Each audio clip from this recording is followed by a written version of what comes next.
6 اور 7 کی درمیانی شب جب دشمن اپنے ہتھیاروں سے لیس اپنے تیاروں کے ساتھ at a time and place of its own choosing once it came, تو پاکستان کی بہادر ایئر فورس نے کس طریقے سے اس کے جدید تیاروں کو زمین کی دھول چٹائی. 3 رافائل، ایک SU-30 اور ایک MiG-29 تباہ کیے گئے. یہ آپ سب نے دیکھا. And again only those aircraft who released the weapons and they were trying to run away, how professionally they were engaged. تو آپ شاید ہی ایئر کمبیٹ میں اس طرح کی پروفیشنلزم اور ریسٹرینٹ کی کوئی مثال پہلے ملتی ہو. We all are proud of our air force. یہاں یہ بات جاننا بھی ضروری ہے کہ ادر دین ایئر، دشمن کی جانب سے لائن آف کنٹرول پہ اور ورکنگ باؤنڈری پہ، جیسا کہ میں نے آپ کو پہلے کہا، بلا اشتہار فائرنگ اور سیز فائر وائلیشنز کا ایک سلسلہ جاری ہے، جس کے جواب میں پاکستان کی فوج برابر دشمن کو جواب دے رہی ہے، اور اس کی بھاری نقصان نہ صرف پہنچایا جا رہا ہے بلکہ اس کی متعدد پوسٹوں کو تباہ بھی کیا جا چکا ہے. اس سلسلے میں صبح جو میں نے اپڈیٹ دیا تھا آپ کو، اس کے اندر کچھ پوسٹ دکھائی گئی تھی. I will give you a further bigger longer update right now, جس کے اندر مزید پوسٹ کو بھی شامل کیا گیا ہے. پلیز دیکھیے گا. دس از دا بریگیڈ ہیڈ کوارٹر جس کو نشانہ بنایا گیا. اور یہ آپ جانیے گا کہ this is just few post, because یہ وائلیشنس جو انڈیا کی طرف سے ہو رہی ہیں، this is all across the line of control and working boundary, متعدد مقامات پر. تو صرف کچھ پوسٹ ہیں جو آپ کے سامنے رکھی جا رہی ہیں. یہ یونٹ کا بٹالین ہیڈ کوارٹر ہے.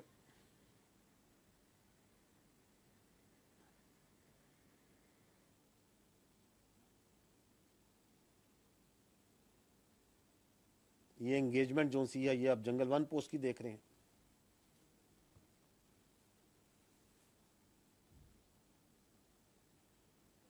یہ دشمن کی جوڑا پوسٹ،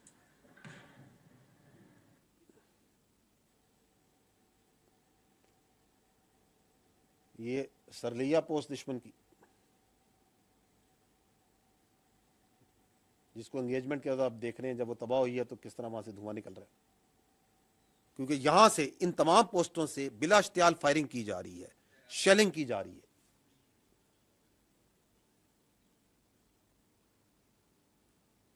یہ دھرمسال 1 اور 2، یہاں پہ آپ وہ دھواں اٹھتے ہوئے دیکھ رہے ہیں شاہپور پوسٹ سے. اور دس آلسو شوز یو کہ کتنے بڑے ایریے پہ یہ سیز فائر وائلیشنز کی جا رہی ہے.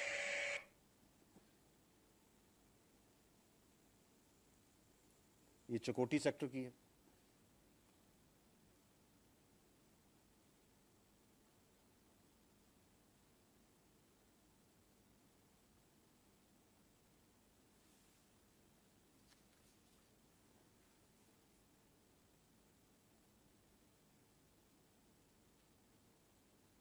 یہاں پہ آپ لیپا سیکٹر میں دیکھ رہے ہیں، یہاں پہ کچھ جگہوں پہ آپ نے دیکھا ہوگا کئی جگہوں پہ وائٹ فلیگ بھی ریز کر رہے ہیں. یہ سانگڑ پوسٹ ہے،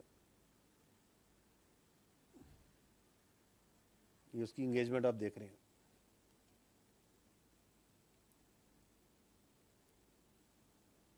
یہ منڈل سیکٹر ہے، وہاں پہ آپ کو وہ دھواں اٹھتا نظر آ رہا ہے آفٹر دی انگیجمنٹ.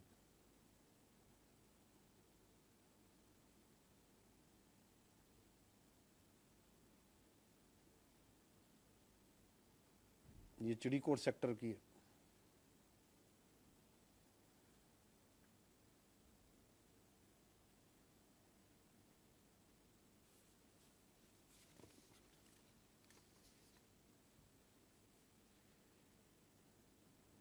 یہ گلتکری پوسٹ ہے. یہ نیزا پیر سیکٹر میں.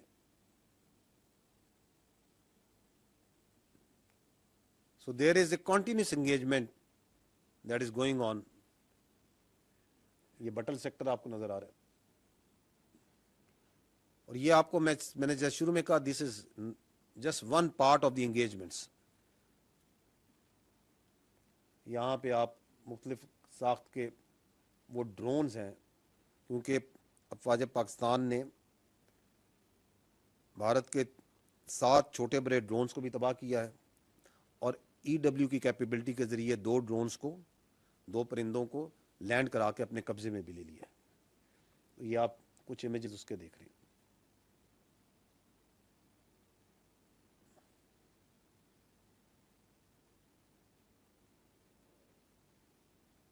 جی ٹھیک. آپ کو میں یہ بتانا ضروری سمجھتا ہوں کہ الحمدللہ ابھی تک ان تمام انگیجمنٹس میں پاکستان کی افواج کی کوئی کامبیٹ کیجولٹی نہیں ہوئی ہے, اور نہ ہی پاکستان ایئر فورس کا کوئی طیارہ اور ایسٹ اس کو کوئی نقصان پہنچا ہے. ایک اور چیز جو کہ اہم ہے کہ یہ حملہ بھارت کا کس وقت کیا گیا. یہ اس وقت کیا گیا جب پاکستان ایک پروسیس میں تھا جس میں انٹرنیشنل میڈیا کو اور لوکل میڈیا کو وہ ان تمام جگہوں پہ لے کے جا رہا تھا جن کے بارے میں بھارت ایک فالس ایلیگیشن لگا رہا تھا کہ these are those training camps, جہاں سے پاکستان دہشت گردوں کو تربیت دے رہا ہے اور یہاں سے دہشت گردی کرائی جا رہی ہے.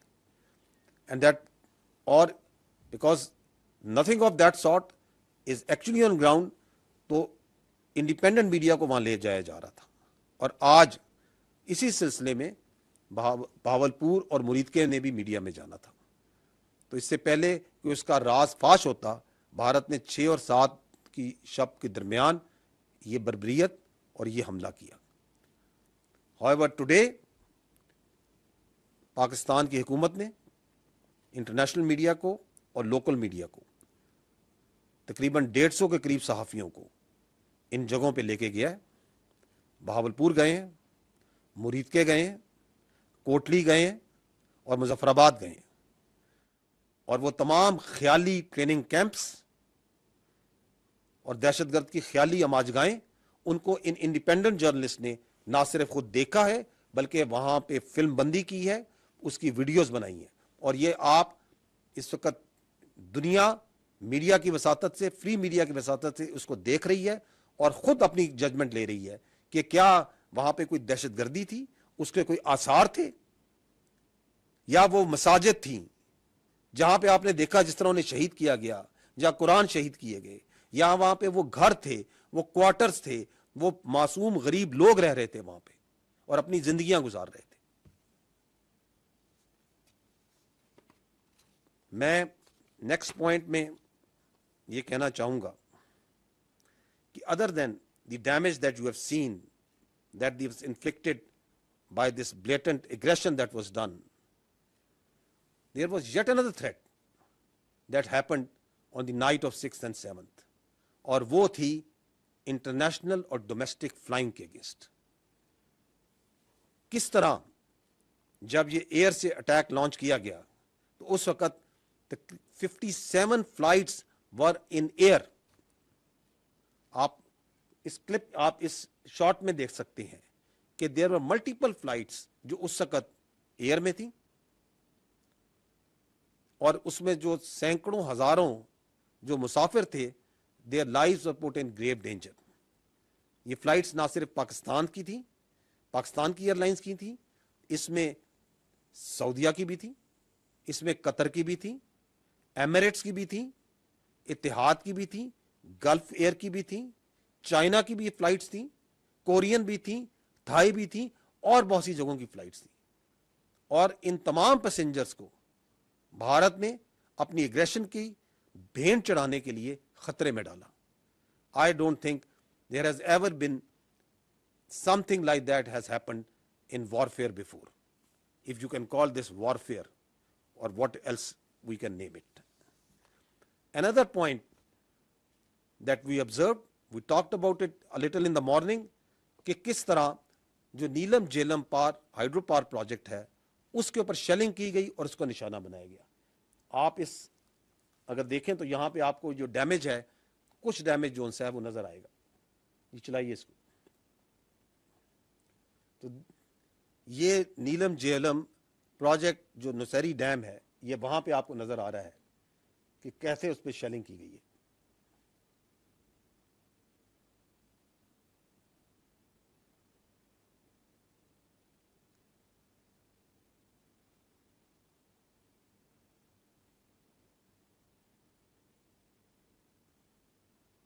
امپورٹنٹ پوائنٹ ٹو نوٹ از کہ اس کے بارے میں آپ کی انٹرنیشنل جو کمیونٹی ہے یا کنونشنز ہیں وہ کیا کہتے ہیں. I will take a minute so as to bring to your notice کہ article 54 of the 1977 additional protocol 1 of Geneva convention, کیونکہ یہ کچھ کنونشنز ہیں، کچھ نارمز ہیں جس کے مطابق تمام ممالک ایک دوسرے اس آرڈر میں زندہ ہیں. تو آرٹیکل 54 جنیوا کنونشن کا کیا کہتا ہے؟ وہ کہتا ہے it is prohibited to attack, destroy, remove or render useless objects which are indispensable to the survival of the civilian population. اور اس میں سچ ایز میں وہ کہتا ہے that includes drinking water installations and supplies and irrigation works. اور اسی اور additional protocol 1 of Geneva convention کا آرٹیکل 56 ایون مور ایکسپلسٹلی کہتا ہے works and installations containing dangerous forces namely dams, ڈائکس and nuclear electrical generating stations shall not be made the object of attack, even where these objects are military objectives, if such attack may cause the release of dangerous forces and consequent severe losses amongst the civilian population. یہ وہ conventions ہیں جن کے ذریعے آپ، میں اور مہذب دنیا ایک دوسرے کے ساتھ رہنا پسند کرتی ہے اور رہتی ہے. اور جب آپ ہائیڈرو پاور اسٹرکچرس کو، جب آپ ڈیمز کو نشانہ بناتے ہیں تو you are in blatant violation of all these norms.